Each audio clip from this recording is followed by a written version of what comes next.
We have breaking news this morning. The International Court of Justice released its preliminary ruling, and we're also going to be joined here by Trita Parsi to talk about the ruling, which is being heralded as a victory for South Africa because the court has allowed the case to go forward. I'm kind of new with some of these devices here, so I'm going to try to put this clip up here. As the Huffington Post is calling it, UN stunner, top court finds genocide risk in Gaza. The court has given Israel 1 month to change its military operation to reduce the risk of genocide. It found that that South Africa has made a plausible case. Let me play real quickly a little bit from the American judge who issued the ruling, which we do not have yet in kind of full PDF form, but they issued it from The Hague. Here we go. In the court's view, the aforementioned facts and circumstances are sufficient to conclude that at least some of the rights claimed by South Africa and for which it is seeking protection are plausible. This is the case with respect to the right of Palestinians in Gaza to be protected from acts of genocide and related prohibited acts identified in Article 3, and the right of South Africa to seek Israel's compliance with the latter's obligations under the convention. And so we're joined now by Trita Parsi, who let me pull up, Trita, what you had said in a breaking fashion. You wrote, the ICJ just ruled against Israel and determined that South Africa successfully argued that Israel's conduct plausibly could constitute genocide. This is a devastating blow to Israel's global standing. Unpack that for us. Why is this considered a devastating blow when South Africa's most kind of expansive demand was an immediate cessation of all hostilities? Thank you so much, Ryan. Good to be with you. This is still devastating. The fact that South Africa asked for all of those things, of course, in an immediate cessation, was a bit optimistic at the end of the day. But what the court has ruled is overwhelmingly in favor of South Africa. And also the division between the judges was, I think, stronger than expected. It was essentially only 2 judges that at times objected to the ruling. This is devastating because at the end of the day, this means that the South Africans have made a plausible case that genocide is taking place. Genocide is the crime of all crimes. You have to put yourself in Israel's position in terms of a historical effort by the Israelis to break out of its international isolation, which has largely been very successful. Remember, up until 1991, most countries in the world did not recognize Israel, did not have diplomatic relations with Israel. That all changed because of the Oslo process. And since then, it's been very, very successful. And Israel has been able to normalize itself to a very large extent, at least in the West. Now you have Israel in the last couple of years increasingly being associated with apartheid. That term is increasingly publicly being used to describe it. And now you also have a genocide ruling against it. Of course, the final ruling has not come in yet, but essentially enough evidence has been presented to warrant the court to say that an injunction is needed and this needs to be investigated further. What that will do to Israel's international isolation and standing, I think, is going to be very significant. And if I could just add one point, Ryan, Sure. Keep in mind, in the last couple of years, they have worked so hard to delegitimize the BDS movement and pass laws against it, laws that are arguably unconstitutional in the United States. And this has not been done because they were worried about the economic impact of the BDS movement on Israel. It's because of the diplomatic and political impact in terms of essentially delegitimizing Israel. Well, nothing has delegitimized Israel more than this court ruling and the fact that one of the primary evidence that was being used in the court was Israeli political statements themselves that were used against Israel in order to show the intent for genocide. Let me play a response real quickly from Netanyahu here, if I can. Here. Israel's commitment to international law is unwavering. Equally unwavering is our sacred commitment to continue to defend our country and defend our people. Like every country, Israel has an inherent right to defend itself. The vile attempt to deny Israel this fundamental right is blatant discrimination against the Jewish state, and it was justly rejected. The charge of genocide leveled against Israel is not only false, is outrageous, and decent people everywhere should reject it. On the eve of the International Holocaust Remembrance Day, I again pledge as Israel's Prime Minister, never again. Israel will continue to defend itself against Hamas, a genocidal terror organization. On October 7th, Hamas perpetrated the most horrific atrocities against the Jewish people since the Holocaust, and it vows to repeat these atrocities again. Our war is against Hamas terrorists, not against Palestinian civilians. We will continue to facilitate humanitarian assistance and to do our utmost to keep civilians out of harm's way, even as Hamas uses civilians as human shields. We will continue to do what is necessary to defend our country and defend our people. So that's Prime Minister Benjamin Netanyahu responding, calling it discrimination, calling it outrageous, pledging to continue the war effort. What did you make of his response there? It's very defensive and very predictable, of course. And at the end of the day, the court is not in any way, shape, or form saying that Israel doesn't have a right to defend itself. But what it is saying is that what Israel calls defense is plausibly genocide, and that it needs to investigate that further. And it's giving the Israelis, as you mentioned, 30 days to address some of these things. And it also calls on Israel to prosecute those members of government that have been making genocidal statements. That includes Benjamin Netanyahu. This is putting the United States in a very significant bind because, as the court reminded Israel, its rulings are binding, but it is the Security Council that is tasked with enforcing the implementation of this. And that means that there's very likely going to be a resolution at the UN Security Council this coming week, and it presents the United States once again with that dilemma. Does it actually stand with international law and approve this, or does it go against it, further isolating the U.S. by casting it? I wanted to pick up on that exact point because the New York Times wrote in its fairly slanted report on this ruling. At one point, they wrote, "The court has no means of enforcement, and it is not clear how Israel will respond to the decision." Well, we now have Netanyahu's response, but you would never see the New York Times write, "The Supreme Court has overturned Roe v. Wade, but it has no means of enforcement." Although that is true. Like Alexander Hamilton made that point about the Supreme Court. Andrew Jackson has made that point about the Supreme Court. The Supreme Court has made its ruling. Now let it enforce it. It has no actual mechanism of enforcement other than the kind of norms around the court and the respect that other institutions have for the court rulings and the respect that the population has for the court rulings. So it is not true that the court has no means of enforcement. It has, the United Nations does in fact have means of enforcing its rulings.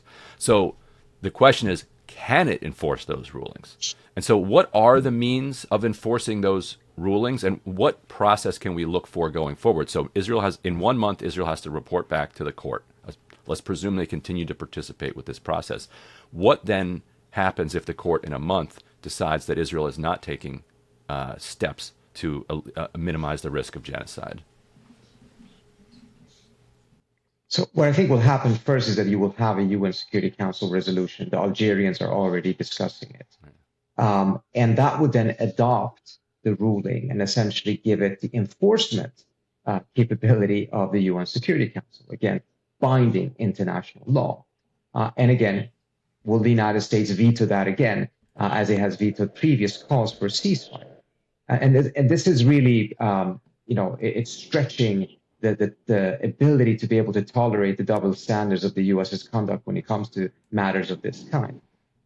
If the Israelis then come back with a report, it's a question as to whether they will. They may actually choose not to engage at all and try to dismiss the legitimacy of the court altogether. But if they come back and it is not acceptable, I mean, it's going to be a legal wrangling for quite some time. But the issue is that the political consequences and costs for Israel will continue as long as this is a live case and they're not living up to what the court is demanding. And that is going to inflict the political cost on the U.S., even more so perhaps on the Europeans, from whom international law and international institutions actually matter much more than it does to the U.S. political culture.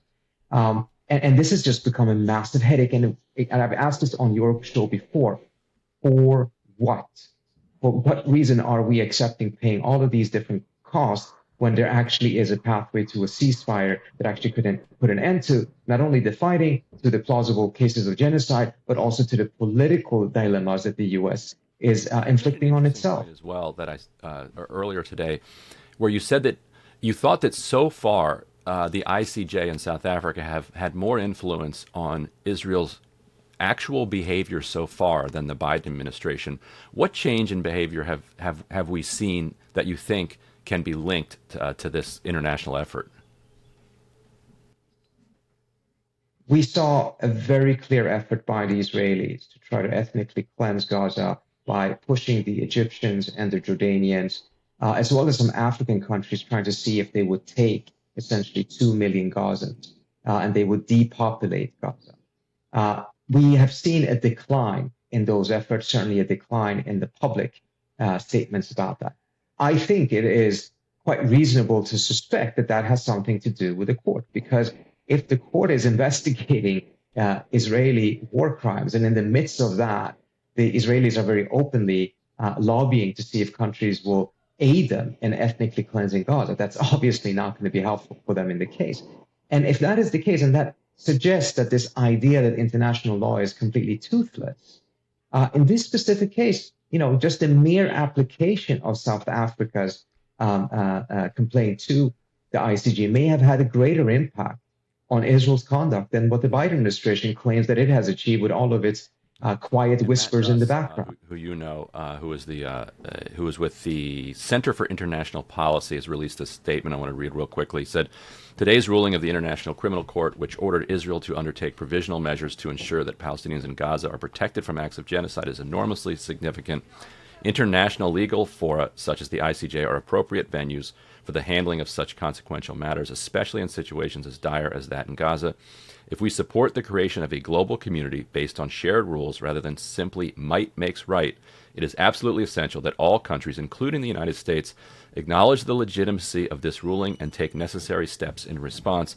And to that point, I wanted to last questions. I know you got to run, and I appreciate you jumping on with us early this morning. Wanted to quickly play my exchange yesterday with State Department spokesperson Vedant Patel about this exact question of whether or not the U.S. would respect whatever the ruling was the next day. Here, I'll play that and then get your response.